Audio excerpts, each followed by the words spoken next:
Okay, hey guys, Assalamu alaikum. I hope you're keeping well.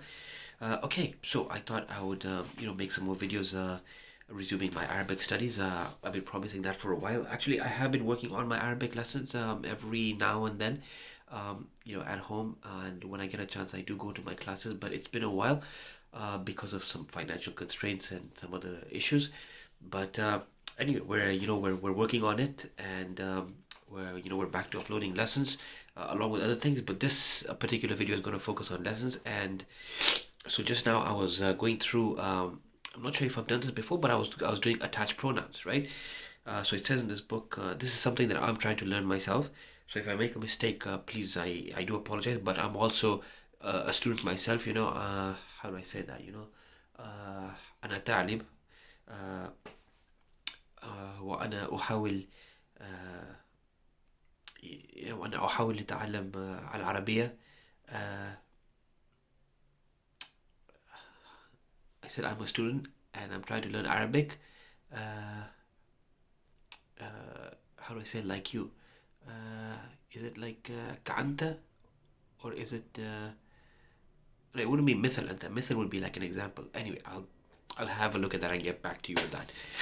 All right, so sorry, I've just got a bit of a cold, guys. Just bear with me. All right, so we're going to do attached pronouns in this, okay? Attached pronouns. It says in this book, the Arabic equivalent of my, your, his, etc. are endings attached to the word being referred to, right? So like how in English we would say my pen, right? In Arabic, the attached pronouns for my is ya, right? So the word would basically end in e. So for example, I can say qalami, right? Or I can say kitabi, or I can say if it's a car, I can say sayarati. Yeah, the ya means it's yours, right? It's your possession. And the example that they've given here is kitabi, and then so they go through a whole list of the attached pronouns, okay? The different types of attached pronouns. So na is our. So for example, the example they've given is baytuna. Like bayt means house, baytuna, our house. Again, car, sayaratuna. Yeah. So the full list of attached pronouns are my is e, your is ka, baytuka, your house. Ki is yours for feminine, qalamuki. Hu, his, ha, hers, na, ours. Kum is plural, yours. Hum is theirs, masculine, and hunna is theirs, feminine. Okay, so an example is they've given some examples here. Kitabuka, right? Your book. Baytuki.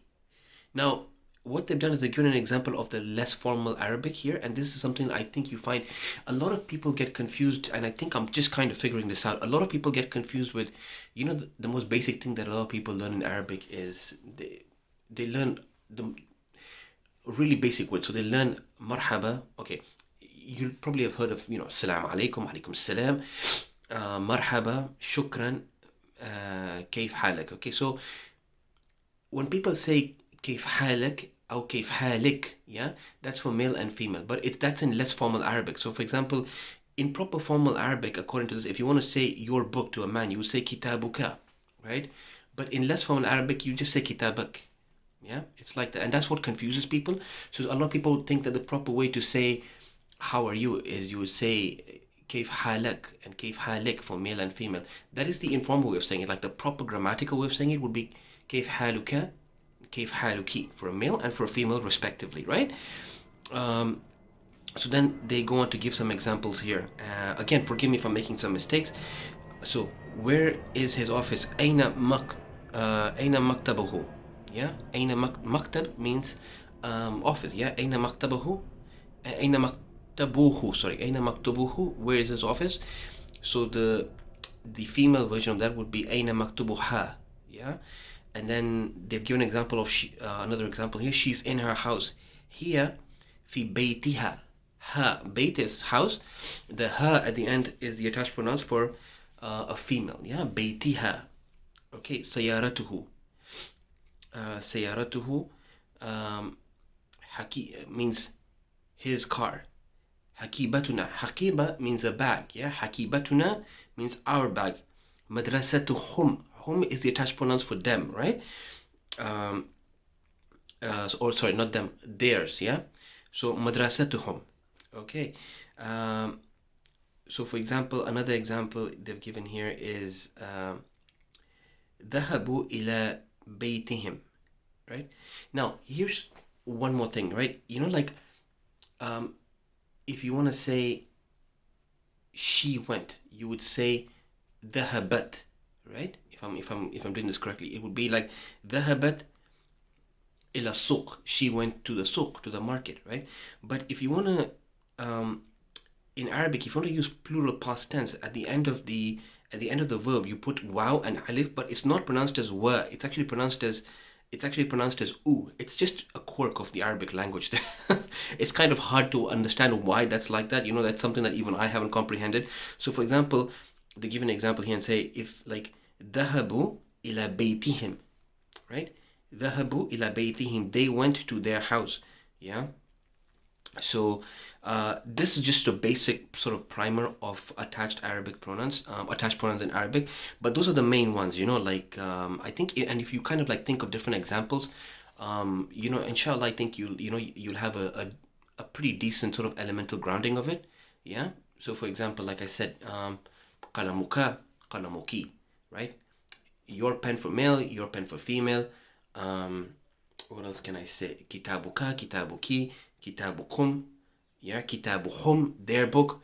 And if it's a group of females, and you know they're all in one car, and I can say, oh, that's their car, it's a group of females, then the attached pronoun will be hunna. So I can say سيارتهن, yeah, it is their car, right?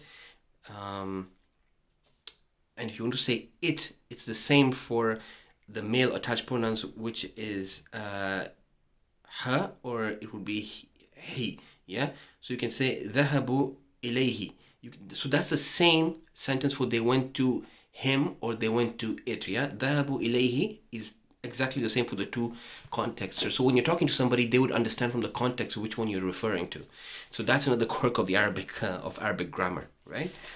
But yeah, so that's the video I wanted to do on attached pronouns. It's something that I'm working on. I'm doing some practice on, and inshallah I'll continue with my lessons, and I'll do some more videos on Arabic also in you know with quotes, and especially with some, let's say, with some verses from the Quran, because you know that's also very beautiful and very nice. And you know it's really nice when you can understand some you know, like some religious texts, and you know, like appreciate it for what it is in the Arabic language, right? As well as some really beautiful Arabic quotes. Anyway, that's the video I wanted to make for today. I hope you guys liked it, and inshallah I will make another video shortly. So yeah, take care, and thank you for watching this. Okay, مع السلامة.